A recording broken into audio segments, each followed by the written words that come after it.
Kata, Nami, as well as Janna. It's not impossible for him to pull it out here. We'll have to see what bot lane picks SBTC up to go for. But if you see these three picks, I feel like this might be when you pull out the Janna here for Hermes. With that in mind though, it's a very scary team coming in from SBTC. Now the burden is on Team Secret to play with finesse to keep them at arm's length. If you can't do that, if Camille gets on you, if Riven gets on you, the Galio flies in, your Ziggs and Varus are just done for, and it's looking like a tall order for Secret here on match points. Exactly. They need the Janna. They need James as that enchanter. Well, remember the double disengage with the Gragas Janna combo that was extremely popular during the Summer Super Cup? But if this gets locked in, the Renekton, meaning either the Gragas can still be towards Tatsuri, but never mind because we already have a Ziggs. Yeah. It could have been the option of top lane Gragas, but look at SBTC maybe now hovering and they lock in. Oh, Julie. That's true. You're right. Maybe Trevor. I really like this draft coming in from SBTC. It tells you one thing. We are gonna go. No more finesse necessary. We are going to dive into your backline. Ezreal's gonna fend for himself. We know Kyrios mechanically insane. He can do that so very well. You know what I'm thinking here, right? It might actually be a Graves top lane, and we might see a Gragas jungle. We'll have to see if that one pans out. It might still be a Graves jungle here for Trevor. A lot of flex options for Team Secret, what we'd like to see from them. But SBTC, yet again, their comp is solid. Yeah, the fact that they have double globals as well. So if ever Team Secret tries something during the early game, especially level 5, they're definitely going to get outnumbered with the Destiny and as well as the Hero's entrance. So Team Secret has to be wary of their timings. Yeah, and of course, we have seen Team Secret do the impossible here at the Wild Rift Sea Championships. Right now, though, this is possibly the biggest challenge that they're going to have. If they're gonna pull out any miracles, it has to come out right now as we enter game number 5 between SBTC Esports and Team Secret. This is game number 5. Let's go over to our casters. Thank you very much, Mika. We're going into game number 5 of SBTC Esports on a roll. 3 games back-to-back and Team Secret backs against the wall. They need to make a miracle run, TJ. They have a good draft for it. I do like this composition, and they are a team that has done, as Mika was talking about, miracle runs before, granted. Getting into this, I want to pick apart exactly what SBTC have brought to the table first, because I think it's a little more relevant. They need an early game lead. This may be where they find it. Minas needs to flash away. It's a little bit the opposite of it. Julie's pressing really aggressive as well, because again, SBTC need an early game lead. The reason for that, they don't have a lot of tanks. They can't really fight without enough damage to dominantly win those late game team fights. And the way you get enough damage to do that is you have a major gold advantage. And the way you get a major gold advantage, granted, is you start the game with some picks. So, SBTC, during this first 10 minutes, are looking to get those gold coins into their bank accounts. I am looking towards Minas, though, because he's now gone back to the fleet footwork, not going to play for that Destiny and Dying. This is a different take on this matchup up against Azar. And Azar, while he's been that big carry potential through the playoffs, he's come online during the playoffs, but now in the finals, he really has to step up again, TJ. Yeah, this needs to be a major performance for Azar, as he's one of the key elements of this Team Secret draft. He's playing the Renekton, a dominant character here at the at the Sea Champs. Summer Super Cup was ages ago, but it's still wired into my brain, granted. Sure. But he's playing one of the very important characters for this draft, because they need the frontline tank to set up for the damage they have in Trevor, Tatsuri, and Chewie. And so, Azure finding kills like that with a crazy flash is very important. Absolutely. Down the bottom end, they're trying to trade back. SBTC will find one, but look at Tatsuri. It's going in aggressively. Gold card comes across the barrier, will block a lot of the damage, give him more auto attacks, flashing forward, looking for the kill, but Jolie gets out. Kiro, 1 HP down bottom as well as TF cleans up the fight in mid. Everybody on SBTC is 1 HP, but none of them die, and so the kills remain dead even at the 2-minute mark. DJ, my heart is pumping. What a start to this game. Regaining some of that composure, the Team Secret Gold is in some good positions. Trevor and Azure both want early leads to be that tank and to be the late game scaling.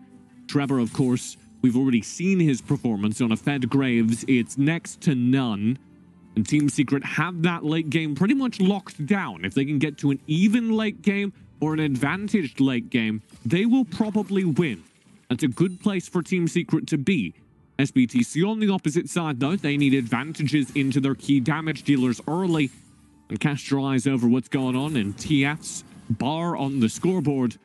And I don't know, be a little dismayed if you're a Team Secret fan, because he's got a decent amount of gold, and that's a good start for this Riven jungle. Absolutely. Getting closer to that first item. We see the Destiny Gate come across. Now, top side in real trouble here. But it will respond very well. SBTC backs off now.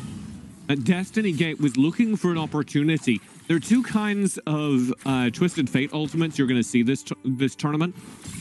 One of them is what you just saw, which is, hey, I'm casting this ultimate to see if I can get into your lane and get a player advantage, win this side lane 2v2, turn it into a 3v2. The other thing that you're going to see, we saw a decent amount of this from Team Secret during the last game in the late game. Oh, dangerous stuff here. Julie needs to watch out, but the Ignite coming across is an Ignite Twisted Fate for the solo kill in the mid lane, right as Dragon's about to spawn. Julie is low, but nobody's in position to clean it up, so yeah, that's a pretty major pickup. The other thing you need to watch out for Julie doing as we get into the late game is using that Twisted Fate ultimate to gain ultimate vision on the map, setting up for SBTC's macro. That's one of their secret weapons. I said that Team Secret have a better late game team fighting composition, but with that Twisted Fate ultimate, SBTC can avoid having to team fight. Well, they're moving towards the Dragon, and I don't think they can afford to avoid a team fight. If they do choose to continue doing this, Dragon's gonna reset. Azur's taking Rift Herald, I think, up in the top lane. Or maybe he's just kiting away, setting up vision. I don't know. He was in that pit on ward. So SBTC feel like they're mandated to check it out. And the combination of the poke that Team Secret were throwing down bottom and Azure running into that pit up top forced SBTC away from the Dragon, effectively neutralizing the kill they found in mid, which is a very big win for Team Secret, because remember, all they want to do is extend this game as long as possible, and that little bit of macro they just did exactly that. They've brought back the Graves here, TJ, but this time in the jungle role. For Trevor, it's a little bit less playmaking potential than we've seen generally from him so far in the series, but putting more expectations on him to provide some of this damage, especially with his Bloodthirster start. Yeah, I mean, we've seen what Graves does in the hyper late game this tournament and this series, and it works very well in the jungle. That's one of the reasons why I think this game is tied up with the Team Secret colored bow if we get to the very late game. Well, they're trying to take down this turret, but the minion wave's cleared out. Very good reaction from Tatsuri there. Yeah, the Mega Inferno Bomb from Tatsuri just deleting all the minions. Don't think there's anything else. Kirol, oh, rooted, but over the wall. Safe, but that was a close one for Kirol. You need to be a little bit more aware of that. Without his damage source, the Dragon started up by Team Secret. Yeah, they can do this Dragon because they know Kirol just had to retreat. Here we go. Fine starts off, explosive cast, knocks them back, but Team Secret unable to finish it off, not with SBTC collapsing in on them. And SBTC turned the tables, forcing Team Secret off of the Dragon this time. Team Secret, though, are okay with this again because this poke game favors them. They want this game to keep going. They get some control, pressure back towards the Dragon now, but Kiros losing a lot of health quickly. He just came back from base. The pressure to take risks is on SBTC in these situations. Team Secret are comfortable sitting back and watching them squirm. Ooh! I mean, I think that's just a teaser for what we're expecting, TJ. Piercing arrows from Chewie when they're going to be critical in this game. If Team Secret's to pull it back, Kiros sent back to base once again. He's so good on this Varus. Anytime I see Chewie pick up the Varus, I just know we're in for a good time. Do you, at this point in the game, still have the Rift Herald and the Infernal Drake up? All the action has been down here towards the Infernal Drake. That's because the Infernal Drake is the most important objective during the early game of Wild Rift. It's actually incredibly powerful. So you're always going to see teams skirmish over it, fight over it, especially in a game like this where SBTC need extra damage for their late game. Very good move from Aquino there. Blocking Hermes, making sure that Julie's safe. Dragon once again started up. PF will be joining in now, but Minas is on the other side of the map, TJ. Oh, missed Chain of Corruption. That's the ghost sign. Here come SBTC. They're jumping onto Chewy, but they don't have the damage to finish him off. Hero's joined into the fight as well, but it's a little bit too late. Look at Julie. He's wrist position, missed position on the other side of the fight. Hermes faces off against the Ignite, taking down low. One more auto attack finds it, and he goes down to the Ignite in the end. Support for support trade as Team Secret play for their tournament lives. SBTC pushing the wave up top and take a turret in exchange for an evenly traded fight down bottom, and they are going to win the exchange overall, securing themselves a turret and the Infernal Drake. Can Team Secret now contest this Rift Herald? Team Secret had to hit hard when SBTC was down a member in that previous fight. And while we saw what happened there, Kino correctly recognized Chewy as someone he needed to disperse from the fight, brought him all the way to the back, and so SBTC were able to make it a pretty even one overall. Now Team Secret, just like you mentioned, TJ, can they contest for this? Poking around the side, Hamas and Chewy are going to chip away at these HP bars, but they don't have a way to get into the pit, so it's just poke, it's just an attempt for a steal. And they don't get it. SBTC's gold lead during the early game balloons, and it's not just the gold at the top of the screen you have to be worried about. It's also that Infernal Drake adding some damage stats for the rest of this game. And it's like we mentioned, TJ, the burden to make aggressive moves in the early game lies on SBTC Esports. Team Secret is happy to just allow for this so long as they find things to keep them in the game. Yeah, the question is just, have Team Secret lost too much? Have SBTC put the nail in the coffin, and Team Secret are going to find themselves asking this, I suspect, for the next 5 minutes or so. If this is going to be a late game, this is going to be one of those Team Secret games where they're left on their back foot defending their Nexus, and if they win a team fight there, and they can win a team fight there, they still have a chance to turn the entire game around. They've opened up 2 of the side lanes so far, and so it's pretty reasonable to expect Minas to continue trying to build some pressure there. Kino might get caught out. He's stepping up pretty far forward. Team Secret, Chains of Corruption misses out, so he cannot finish off Aquino. Gold card is ready. They're trying to move in onto Hermes if they can. True Shot Barrage finds a decent amount of damage and taking down the Gragas. Minas is joining as well. They collapse in the mid lane. A very good play by SBTC, and some poor pathing from Hamas cost him his life, and I think it might cost them the turret, at least most of its HP. They still have this Ezreal, so it's going to go down pretty quickly, but they've been able to hold on to a pretty good defense. Aquino's coming in from the side. Azar palms the Dominus, holds onto his ultimate, so he gets the health boost, and they're going to be able to get away. Kill nearly goes down. SBTC generate more gold. Now, 7,000 in the lead over Team Secret at just the 10-minute mark in this game. This is SBTC's game to lose, and were it any team other than Team Secret, I would already be declaring them the champions. Having said that, it is Team Secret. They do turn these games around, and they need to stay alive in this tournament. And here's my thing, TJ. Because of how late that first dragon was picked up, Team Secret have a very real chance of finding this Elder Drake in the late game, and that could skill them out proportion. Yeah, the delay on that Elder does help.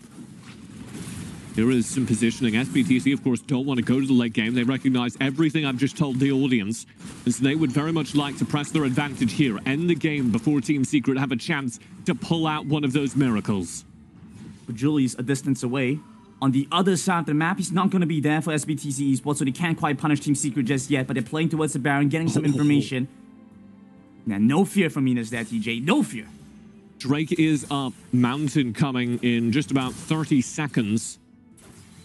And so Team Secret must pay attention to it. Do they dare team fight? I think not. I think Team Secret ought to be thinking about just pushing in split lanes, trying to find picks on the opposite side of the map. And that seems to be the plan. Hermes is coming in from the back. Minas needs to watch out for this. The Gragas comes in here with the boys time early on. Needs to commit the explosive cast. Goes across, but it's too late. The hook shot's already out. This is why you play Camille on the sidelines. And look at SBTC collapsing upon this extension. They're moving in fast. They've taken down Chewy first. The big marksman gone on the side of Team Secret. TF comes in, gets the third strike. They're knocked up in. And Team Secret, they're held under turret, corralled in. Watch the inhibitor. Watch the inhibitor in the mid lane. This could be the game. If it goes well for SBTC, this could be the tournament. They're looking for the pick off of the trap, but they can't finish him off yet. The gold card comes in. He's down. And there goes the inhibitor. There's SBTC setting up to win this game as Team Secret, exactly as we talked about, are now up against their Nexus with nothing to defend it for the remainder of this game, and their only hope lies in a late-game miracle teamfight, as SBTC are determined not to give them that opportunity. They're starting the Baron, and there's no jungler up for Team Secret. Aquino is at the back trying to buy time. Chewy's coming in here. He's looking for this. They're jumping back into the pit. He's got out, and it's Julie that gets the Baron. SBTC have all the tools they need, all the ingredients to mark themselves as the champions of Southeast Asia. And the only thing they need to do now is walk these Baron-empowered minions down the mid lane and into Team Secret's Nexus. It's down to this final play. All SBTC Esports have to do, like you mentioned, TJ, walk the minions in, end the game here. They're gonna go down to the bottom side first, setting things up, not looking to play too aggressively, not when they don't have the ultimate up yet. Secret do have some advantages. They do have some things that have just come online. Charge Blade for Trevor, big amounts of crit. He's gonna hurt teamfight. Same story with the Rabadon for Tatsuri and Muramana online for Chewy. If they are going to make a miracle happen, it needs to happen now, as everything, all three lanes are crashing simultaneously. Here come SBTC for their crown. Moving in hard and fast into the base of Team Secret and taking down the second inhibitor. Julie's up in the top side, building space for the rest of his team, while looking for that as well. Pressure in from two waves now as the inhibitors have been blown open. One inhibitor remains, and Team Secret, surely they can't defend this. The third one in the sights of SBTC. Team Secret doing the best that he can, but they brought in the super minion waves in the mid side with the Nexus been exposed. TJ, this could be it. This should be it. Here's SBTC auto-attacking the Nexus. The first tag on the championship. The first touch on their trophy. You have to respond, Team Secret. This is your moment to shine, the play of your lives. You have to block SBTC. Aquino's moved on to the Nexus, brought it down to 2,000. A few more attacks go through it, and SBTC are the champions of the sea.